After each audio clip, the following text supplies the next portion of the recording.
सीमाओं के पार जब एक देश ने चुपचाप वार किया तो दुश्मन अपने ही घर में छुपने पर मजबूर हो गया। ये कहानी है 23 जून 2021 की। प्रधानमंत्री आवास के बाहर उस रात सुरक्षा कुछ अलग ही थी। हर मूवमेंट पर कड़ी नजर रखी जा रही थी। आधी रात का समय था। एक गाड़ी धीरे से अंदर दाखिल होती है। गाड़ी से उतरते हैं रॉ चीफ सामंत गोयल। उनके हाथ में एक मोटी फाइल होती है जिस पर लाल अक्षरों में लिखा होता है कॉन्फिडेंशियल। करीब 15 मिनट के इंतजार के बाद कमरे का दरवाजा खुलता है। सामने खड़े होते हैं प्रधानमंत्री नरेंद्र मोदी। वो सीधे सवाल करते हैं, इतनी रात को आने की क्या जरूरत पड़ गई? सामंत गोयल बिना समय गंवाए जवाब देते हैं, सर, हमने हाफिज सईद को ढूंढ लिया है। ये नाम सुनते ही माहौल बदल जाता है। वही हाफिज सईद, 26/11 मुंबई हमलों का मास्टरमाइंड, जिसकी वजह से सैकड़ों मासूमों की जान गई थी। प्रधानमंत्री का चेहरा सख्त हो जाता है और उसी पल एक बड़ा फैसला लिया जाता है। तुरंत कैबिनेट कमेटी ऑन सिक्योरिटी की मीटिंग बुलाई जाती है। टेबल पर देश के सबसे ताकतवर लोग बैठे होते हैं। प्रधानमंत्री, गृह मंत्री, विदेश मंत्री, एनआई से अजीत डोभाल और रॉ चीफ सामंत गोयल। कमरे में सन्नाटा छा जाता है। गोयल फाइल खोलते हैं और एक एक करके सबूत सामने रखते हैं। तस्वीरें, वॉइस सैंपल, खुफिया रिपोर्ट्स। फिर वो कहते हैं, अब यूएन में गुहार लगाने या अमेरिका से दबाव बनवाने का समय निकल चुका है। अब हमें खुद कार्रवाई करनी होगी। जैसे ही ऑपरेशन शब्द गूंजता है, प्रधानमंत्री पूछते हैं, किस तरह का ऑपरेशन? गोयल की आवाज़ धीमी लेकिन साफ होती है, सर, हाफिज सईद को पाकिस्तान में ख़त्म किया जाएगा। कमरे में बैठे हर शख्स को इस फैसले की गंभीरता समझ आ जाती है। अजीत डोभाल कुछ पल सोचते हैं, फिर धीरे से कहते हैं, इससे बेहतर मौका शायद दोबारा नहीं मिलेगा। और वो प्रधानमंत्री की तरफ देखते हैं, हल्का सा सिर हिलाते हैं। कुछ सेकंड की खामोशी छा जाती है। फिर प्रधानमंत्री कहते हैं, ऑपरेशन आगे बढ़ाया जाए। उसी पल 26/11 के बाद ली गई एक अधूरी कसम अब हकीकत बनने लगती है। इसमें रॉ के पास अब सिर्फ एक पक्की जानकारी थी, हाफिज सईद की लोकेशन। लेकिन यही जानकारी सबसे बड़ी चुनौती भी थी। सईद पाकिस्तान के लाहौर में जौहर टाउन के एक पॉश इलाके में रहता था, जहां उसकी सुरक्षा किसी किले से कम नहीं थी। 24 घंटे पुलिस की निगरानी, हर तरफ सीसीटीवी कैमरे और सीमित आवाजाही। उसके घर तक पहुंचना लगभग नामुमकिन था। सीधे हमला करना मतलब अंतर्राष्ट्रीय संकट को न्योता देना। रॉ समझ चुकी थी, अगर रास्ता बाहर से नहीं बन सकता तो रास्ता अंदर से बनाना होगा। इसके लिए ज़रूरी था सईद के घर के बेहद करीब एक ऐसा ठिकाना जो शक के दायरे में ना आए, लेकिन हर गतिविधि पर नज़र रख सके। और यहीं से कहानी लेती है एक नया मोड़। दिसंबर 2019, दुबई। नावेद नाम का एक पाकिस्तानी नागरिक पिछले 6 महीनों से जेल में बंद था। वजह एक छोटी सी चोरी। नावेद एक आम इंसान था, ना कोई आतंकी, ना कोई एजेंट। लेकिन एक दिन अचानक जेल के दरवाजे खुलते हैं। उसे बेल मिल जाती है और उसकी बेल करवाने वाला आदमी था वासे। जेल से बाहर आते ही नावेद हैरान था। वो पूछता है, तुमने मेरी मदद क्यों की? वासे मुस्कुराकर कहता है, मुझे तुम्हारी ज़रूरत है। वो बताता है कि उसका बिजनेस दुबई और पाकिस्तान दोनों जगह फैला हुआ है और उसे एक भरोसेमंद पार्टनर चाहिए। नावेद उलझन में था। उसे ये ऑफ़र अजीब लग रहा था, लेकिन पैसों की ज़रूरत अक्सर सही गलत का फ़र्क मिटा देती है। कुछ ही समय बाद वासे उसे 50 लाख पाकिस्तानी रुपए देता है। ये रकम नावेद की ज़िंदगी बदलने के लिए काफ़ी थी। कुछ महीनों बाद नावेद पाकिस्तान लौट आता है और यहीं से रॉ की असली योजना ज़मीन पर उतरना शुरू होती है। एक दिन वासे का फ़ोन आता है। निर्देश बिल्कुल साफ होते हैं, लाहौर के जौहर टाउन में एक घर किराए पर लेना है। नावेद बिना सवाल किए हाउस नंबर 120 किराए पर ले लेता है और यही घर हाफिज सईद के घर के बेहद करीब होता है। इतना करीब कि वहाँ से उसकी हर गतिविधि पर नज़र रखी जा सके। नावेद को अब भी नहीं पता था कि वासे असल में कौन है। सच्चाई ये थी कि वासे रॉ का एजेंट था और जो ठिकाना रॉ महीनों से ढूंढ रही थी वो अब मिल चुका था, नावेद के घर के रूप में। इसके बाद रॉ के एजेंट अलग अलग समय पर उस घर में आने जाने लगे, कभी कुछ दिनों के लिए तो कभी कई हफ्तों के लिए। नावेद ने कभी कोई सवाल नहीं किया, वो बस वही करता रहा जो वासे कहता था। अगले 6 महीनों तक रॉ के एजेंट्स ने हाफिज सईद की हर हरकत पर नज़र रखी। घर के बाहर क्या हो रहा है, अंदर कौन आ जा रहा है, किस वक्त कौन सी हलचल होती है, हर छोटी बड़ी जानकारी मिनट दर मिनट रिकॉर्ड की जाती रही। जौहर टाउन का वो घर अब एक गुप्त निगरानी केंद्र बन चुका था और ये सारी इंटेलिजेंस लगातार भारत भेजी जा रही थी। दिल्ली में बैठे रॉ चीफ हर अपडेट पर नज़र रखे हुए थे। ऑपरेशन अब अपने अंतिम चरण के बेहद करीब था। इस पूरे ऑपरेशन के दौरान एक छोटी सी बात किसी के ध्यान में नहीं आई। नावेद हर हफ्ते एक बार अपने परिवार से मिलने जाता था। ये उसकी आदत थी, उसकी दिनचर्या का हिस्सा। इसलिए रॉ के एजेंट्स ने कभी इस पर ज़्यादा ध्यान नहीं दिया। उन्हें लगा ये एक आम इंसान की आम जिंदगी है। लेकिन हर ऑपरेशन में एक कमज़ोरी होती है और यहाँ भी थी। अब प्लानिंग लगभग पूरी हो चुकी थी, लोकेशन तय, टाइमिंग तय, बस एक आखिरी कड़ी बाकी थी। कुछ दिनों बाद वासे का फिर से फ़ोन आता है। वो नावेद को दुबई बुलाता है। नावेद वहाँ पहुँचता है, दोनों आमने सामने बैठते हैं और अचानक वासे एक सवाल करता है, क्या तुम्हें नहीं लगता कि पाकिस्तान जिन आतंकियों को पनाह देता है वो गलत है?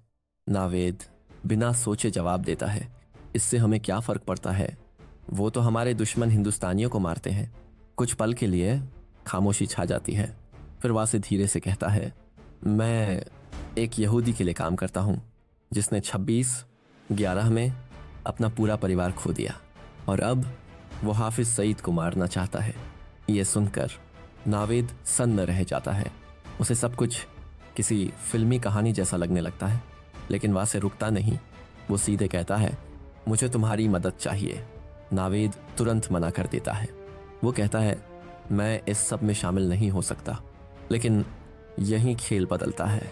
वासे उसे एक और ऑफ़र देता है, अगर तुम हमारी मदद करते हो तो तुम्हें तुम्हारे पूरे परिवार के साथ अमेरिका में बसाया जाएगा और साथ में करोड़ों रुपए।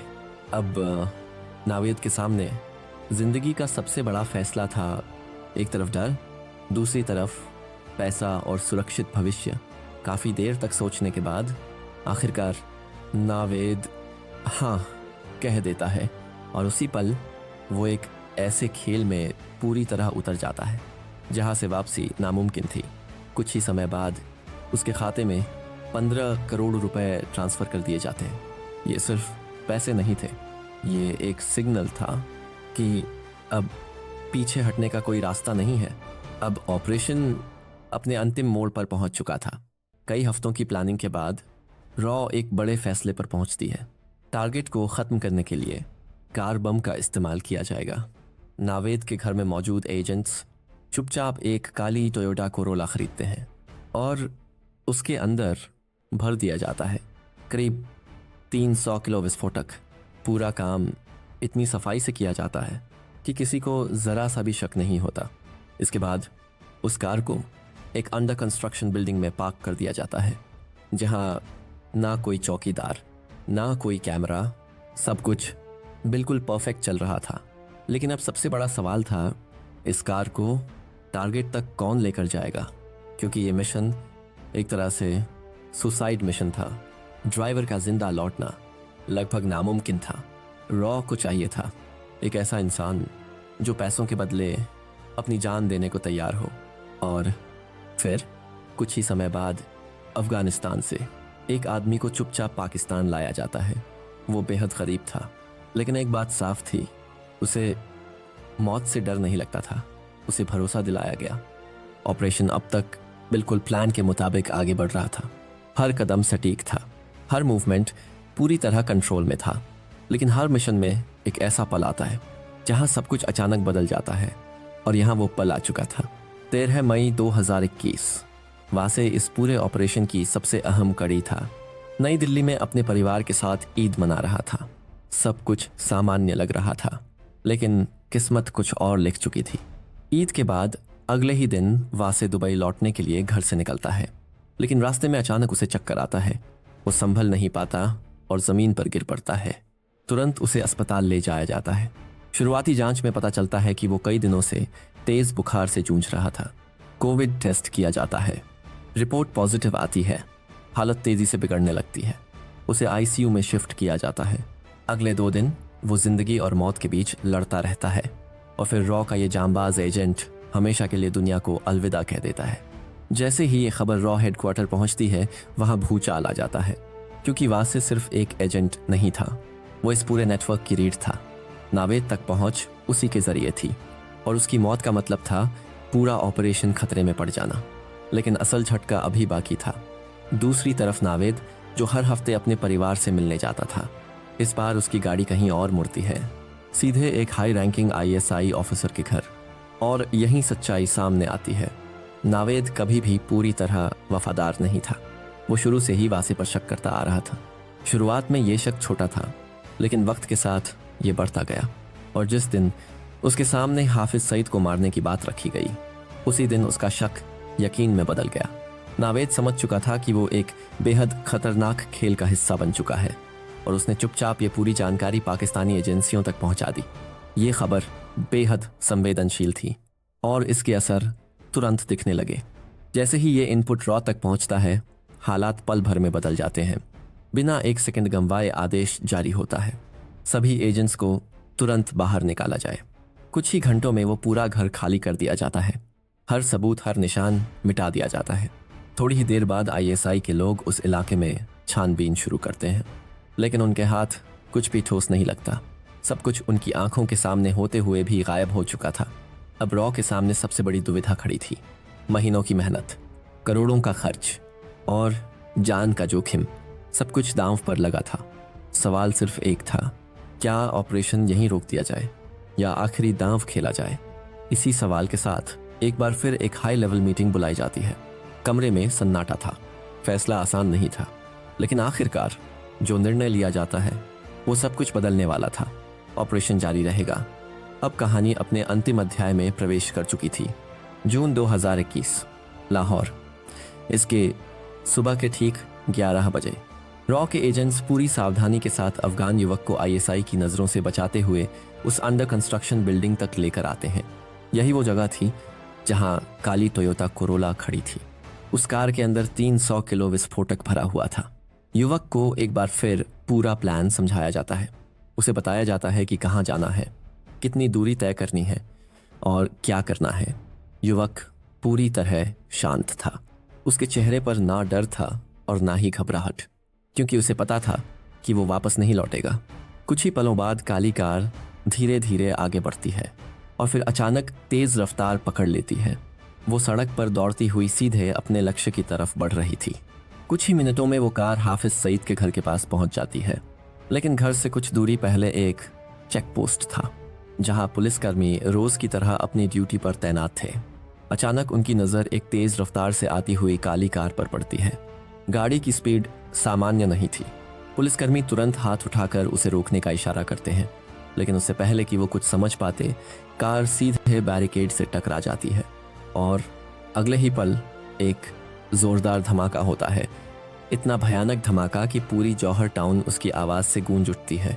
आग का एक विशाल गोला और धुएं का घना गुबार आसमान की ओर उठता है। धमाके की ताकत इतनी ज़्यादा थी कि हाफिज सईद के घर का एंट्रेंस, लोहे का गेट और सामने का हिस्सा पूरी तरह तबाह हो जाता है। वो इंसान जो सालों से मासूम लोगों की जान लेता आया था, आज उसके घर मौत खुद चलकर पहुंची थी। धमाके की आवाज़ सुनते ही सईद पूरी तरह घबरा जाता है। उसे समझ नहीं आता कि आखिर हुआ क्या है, बल्कि ज़रूरत पड़ने पर दुश्मन के घर में घुसकर वार भी करता है।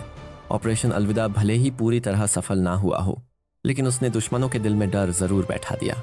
अब वो जान चुके थे कि सीमाएं सुरक्षा की गारंटी नहीं होती।